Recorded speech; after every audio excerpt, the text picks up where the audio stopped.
So we just got a ton of new information about the upcoming DC superhero hunting squad playing game. I'm not gonna say the name because YouTube, you know, but yeah, we got a ton of info. Now, as many of you know, I've been highly skeptical when it comes to this game, not because I like being a Debbie Downer, but simply because there's something about it that just doesn't sit right with me. I want this game to be amazing, as I do every game. Why wouldn't I want more awesome games to play? But there's just something about it that is off, and it's not sitting right, and my gut's telling me that there's some sort of red flag present here that we need to be worried about, and I've been trying to put my finger on it, and I think I've done that. But I want to touch on that element, and I want to touch on all of the other info that they just dropped, because they did quell a ton of fears in this latest reveal of gameplay that took place yesterday at the PlayStation event. Which, by the way, can we just say how weird that is that PlayStation is the one revealing this? Like, they had this as the headliner of their PlayStation showcase, and it's not a PlayStation exclusive. It's really, really weird to me that PlayStation keeps doing this, where at their big state of play events, they're headlining it with third-party cross-platform games. Am I the only one that's weirded out by that? I don't know, it's odd to me. Same thing, they showed Destiny footage, and Destiny's trailer showed in the bottom, it said captured on PC. It was just really weird. It's like, ah yes, a PlayStation event. I'll take the PC gameplay footage, please. It's really weird. But anyway, let's just get straight into it. I don't have a sponsor or anything for this video, so I'm not gonna ask you to do anything crazy. All I would ask is that if you enjoy my content and you wanna hang out with me live, go check out in the search bar Luke Stevens Live when this video is over, or check out the link that's pinned in the description or in the pinned comment down there, and come by and say hi. I'm streaming every Monday, Wednesday, Friday, sometimes Thursday as well. Depends on how we're feeling, and we have a great time, and I would love for you to be one of the people over there. So come say hi and hang out with me. Plus, we have a bunch of stream highlights, things that don't make it into these videos go up over there. It's a great time, so come say hi. Now, from what they showed off, it actually looks pretty good. Narratively, it's dark and gritty, which is something I was kind of worried about after the first couple of reveals, which looked super cartoony, very Sunset Overdrive. It just didn't thematically fit with what I like about Rocksteady games. So it's good to see that they're leaning into some of the darker roots that people have come to know and love. And then in terms of the gameplay itself, it looks like pure chaos in a good way, I think. It's a 4-player co-op game that you can play either with friends or with bots filling in the empty spots, which is something we already knew from the leak of the menu that already dropped, I believe last month, maybe. And in general, I mean, it doesn't look bad. It's not the type of game that I would normally play, if I'm being just completely honest with you, but it doesn't look horrible, and I could see having some fun with friends in this mode. There's a couple of things I could point out and like nitpick and be a cynical jerk about, like, oh look, the frame rate drops from 30 down to 28 in this moment. Like, the game's still in development. I'm not gonna hold their feet to the fire too much on that. If we continue to see frame drops in trailers and things in the coming months as we get closer to the release date in May, then that becomes a problem and really concerning, as it did with Callisto Protocol, which ended up launching with tons of problems with frame rate as well. But as for right now, I'm not too stressed about that stuff. The game looks pretty solid. It's graphically impressive, and it seems to be entirely chaotic and still able to sort of keep up with itself, which is impressive. So, you know what? It's interesting. Good, not great is how I would grade it, but that's just me. But having said that, I know for a fact, because we streamed this and there were about 1,000 of you guys in chat, and this game is highly, highly polarizing. A lot of you guys were not too convinced with what they showed and didn't think that this was going to be something that you would find particularly compelling. It sure doesn't look bad, but that's not enough to win people over when they're starting off from a basis of like, it's not really for me. If this style of game is not your normal game that you would find engaging, especially as a multiplayer title to play with your friends, they have to do extra to win you over, and for a lot of people, this didn't do it. I'd say that I will still be playing this, of course, but I'm sort of a weird person because I have to play these games in a strange way because I review them and I critique them. So even if this game looked just like total dog water to me, I still would be playing it. So I'm not a great person to talk to in this case. But I would say, like, for me, it looks good, not great. It's not something I would go out of my way to buy, and not something I would probably buy day one if I didn't do this for a living. But what else did they share? Well, a lot. Some of it was actually highly encouraging. Some of it they just directly addressed head on, and other things they revealed were a little bit more concerning and got me worried. The first thing we're going to go to is this FAQ that they posted on the website for the game right after the event happened. And as you can see, as we go through here, there's a bunch of really common questions, some maybe less. I don't think many people are wondering who's publishing it, but some important info like the release date, what platforms it's available on, no last gen consoles, only current gen, what PC platforms, it'll be on Steam and Epic Games Store. That's all cool to see. But it's as we start to get towards the bottom of the list that we actually get information we didn't know about before, that we suspected would be the case, but now they're just coming out and saying it. Such as, does the game support cross-platform play for online co-op? Yes, it does. It will support full cross-platform play for online co-op. That's awesome. You can be playing on your PS5 and play with friends on Xbox or on PC. That is awesome. I am so glad to hear that. That's a huge W. And then immediately we're disappointed again when it says, is an internet connection required to play this game at all? And they say, yes, an internet connection is required to play the game solo or via online co-op. So even if you are playing this game by yourself without friends, you're just playing with bots filling the spots in your team, you have to have an online connection. Otherwise the game won't boot up. That's an L. Like, listen, we could come up with all sorts of excuses and be like, well, they're doing this to make sure that the game's integrity is protected so people can't go into the game and then hack it with mods or something, and then make sure that they have like the best weapon so when they go into co-op or something that the game's balance is thrown up. We could like special plead out our butts all day for this type of thing, but this is just lame. This is bad for long-term support of the game. This means that eventually when the game servers turn off, which they will because no game is magic, even great games eventually get their servers turned off, that this game will no longer be playable, and you'll basically have to find some sort of ripped version of the game in order to play it after that day comes.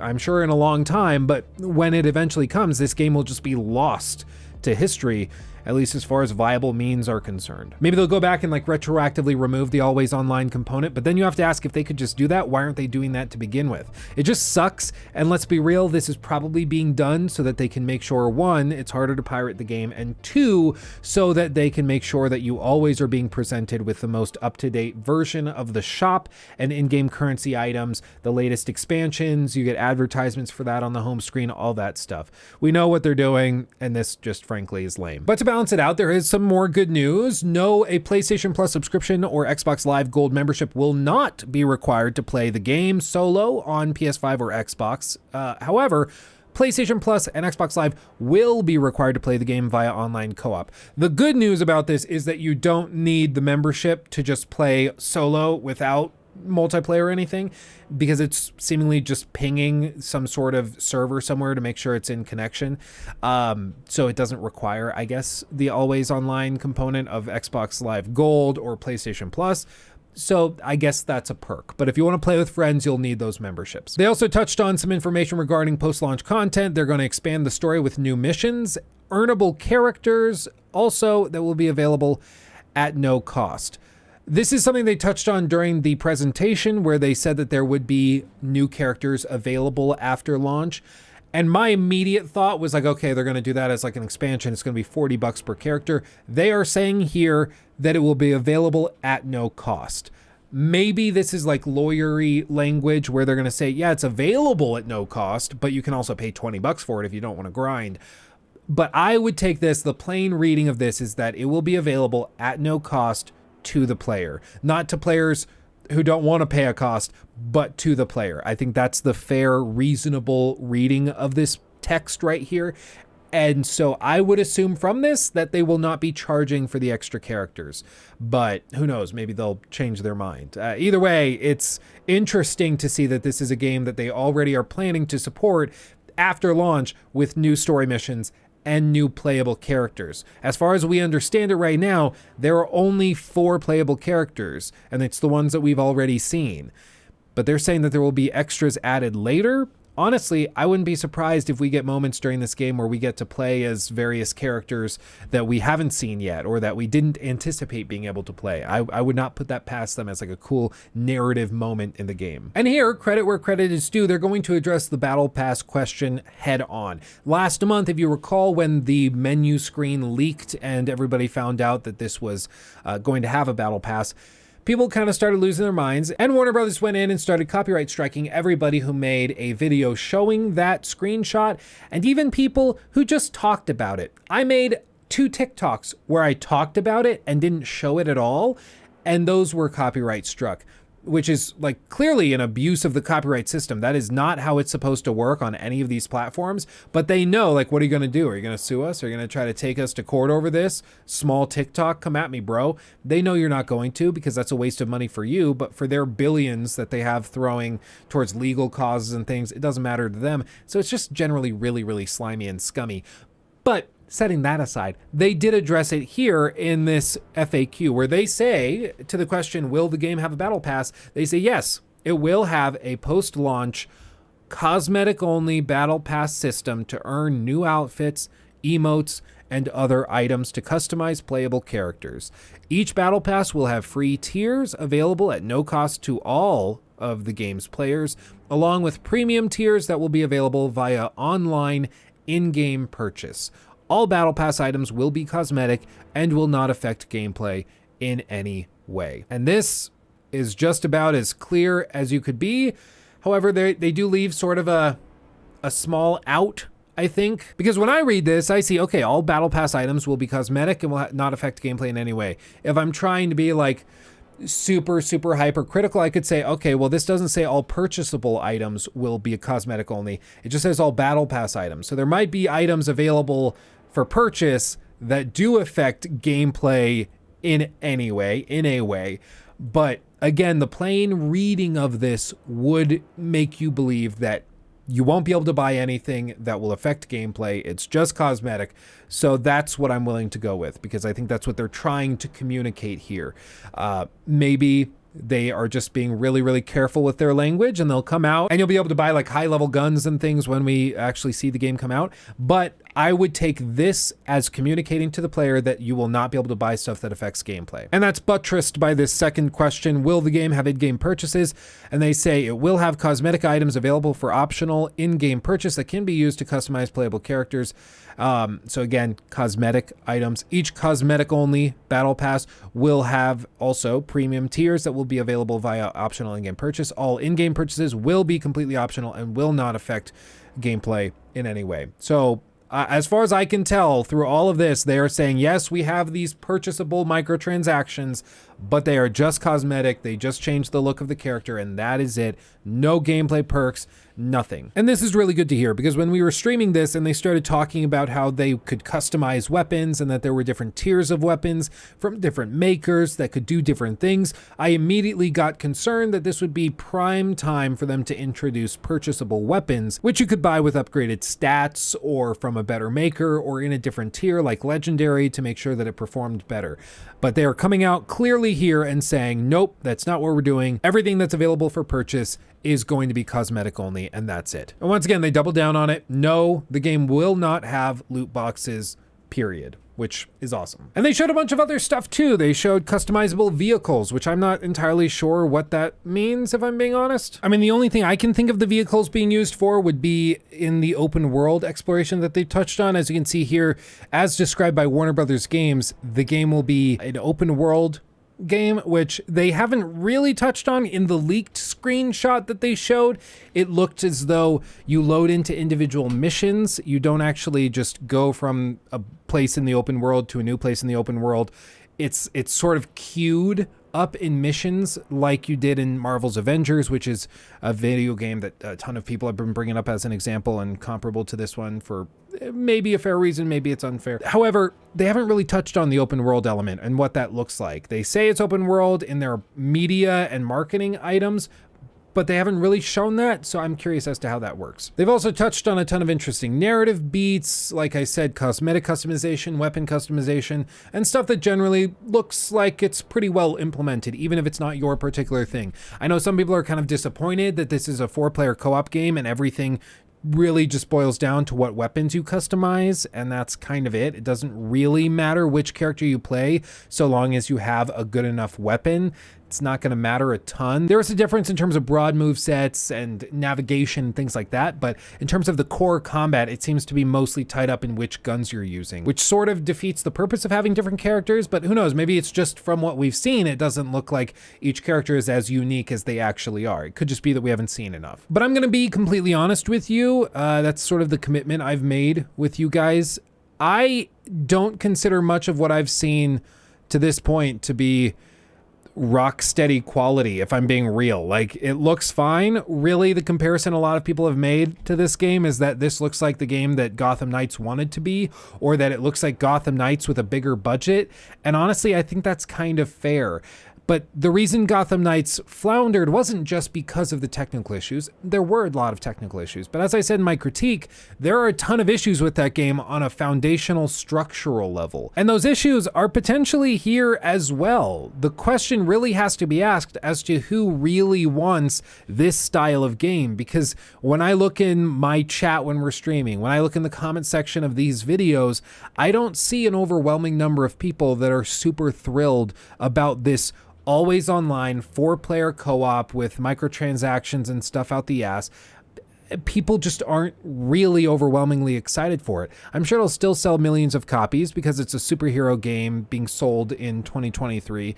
But is this going to be as beloved as like the Batman Arkham series? Is this going to start a new trend? Is this going to start a new I guess, meta of AAA development like the Arkham games did with their dark and gritty narratives in the third-person adventure style and free-flow combat? Like, I honestly don't think so. I would love to be proven wrong. I would love for this game to come out and just blow everybody away and we're just like, holy crap, how have we lived without this? This is amazing. But right now, I think players in general are a little bit more critical and skeptical of the games that they're being asked to purchase. For one, because these games now cost $70. Two, because we're going into what's probably going to be a pretty tough economic year. And three, because players have been lied to a lot and players have been let down a lot by big companies and studios that they used to love and trust implicitly. And this is not any exception. This game could flounder in the same way. Warner Brothers has had their fair share of hits and they've had their fair share of misses. They recently had Hogwarts Legacy, was awesome, but then again, like Gotham Knights was a huge swing and a miss. So you never really know what you're going to get as far as the publisher is concerned. The developer, they haven't put out a game in going on 8 years. 2015 is when Batman Arkham Knight came out. Going on 8 years since then. That's crazy. The studio director and the creative director, the founders of Rocksteady, left the studio at the end of last year, early this year. That's a little bit of a red flag. Last time that happened that I can think of off the top of my head was like Anthem, Mass Effect Andromeda. It's a little concerning. But I'll be honest, I think the reason that this game hasn't sat right with me up until this point is simply because everything they've shown is out of line with what made Rocksteady super successful in the early 2010s. And that was a dedication to a single character, a dark and gritty narrative, a super fluid and highly polished combat system, and a narrative that a single player could enjoy while offline at their whims while exploring a fantastically well-realized version of Gotham and its adjacent asylum. From the moment I first saw this game, what it looked like to me was Gotham Knights mixed with Sunset Overdrive. And honestly, while each of those games had their own perks, they also each had their own major flaws.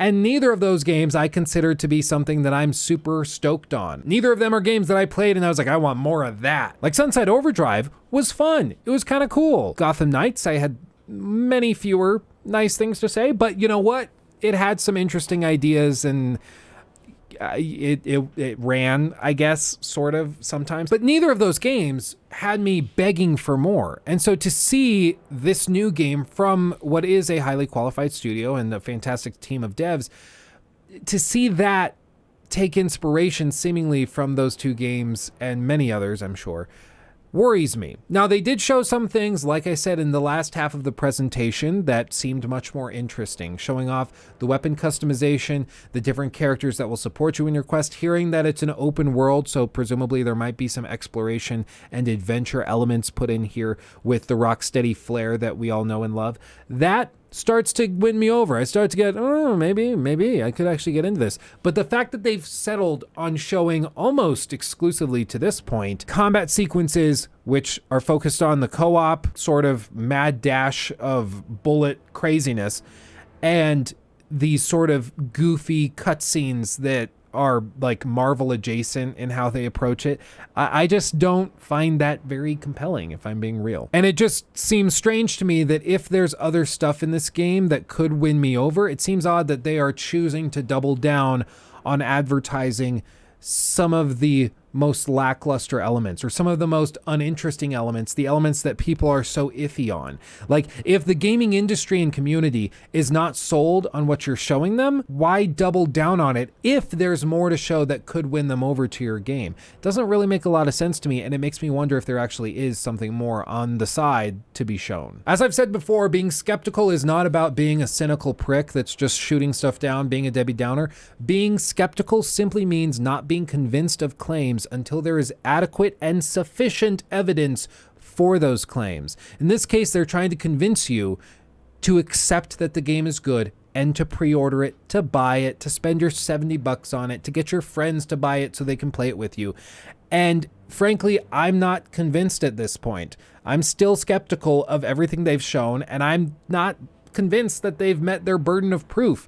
A lot of this seems kind of shaky and concerning. The always online connectivity, the microtransactions, the cosmetic stuff being sold very directly and heavily, that starts to worry me. The plans for additional characters and all of this stuff, it just makes me feel like I'm going to be playing FIFA, but with a DC coat of paint, and that's just not for me, frankly. But to be fair, they could win me over. They could convince me and bring me over onto the side where I become a fanboy if they show off some more gameplay that's not more of this Sunset Overdrive stuff, if they shake it up, if they came out and they showed some more narrative sections that show areas that are not just out in the wide open of a city that seems completely dead. If they do stuff like that, I could be convinced and they could win me over. But until then, I'm just not convinced. I'm not saying the game's going to be bad, but I'm not saying that it's going to be good, and I'm certainly not saying that you should pre-order it and put $70 on the line for it. But those are my overarching thoughts. I want to hear yours in the comment section below. And if you enjoyed this video, make sure to subscribe, because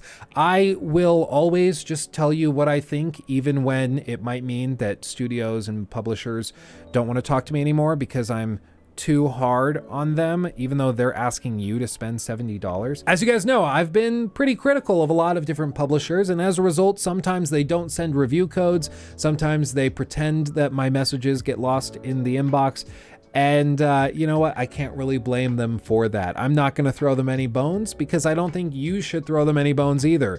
I'm going to call it like it is, and if that means that they don't send review codes, so be it. But then again, if they send review codes, I think that says a lot. Again, I really hope this game is great. I'm just not convinced at this point. But I want to hear your thoughts and everything, so let me know. Or come over to Luke Stevens Live. I'm streaming right now as this video goes up, and let me know what you think. Just say like, hey Luke, just came from that video. What's up, dog? What's up? I can see the headline now. YouTuber and streamer Luke Stevens canceled after accidentally throwing up gang signs during a YouTube video. Oh, please don't cancel me. But okay, much love. I'll see you in the next one, or over on Luke Stevens Live. Definitely come over and say hi on the live channel. I'd love to see you. Hugs and kisses. Bye-bye. I'm bad at outros. Bye.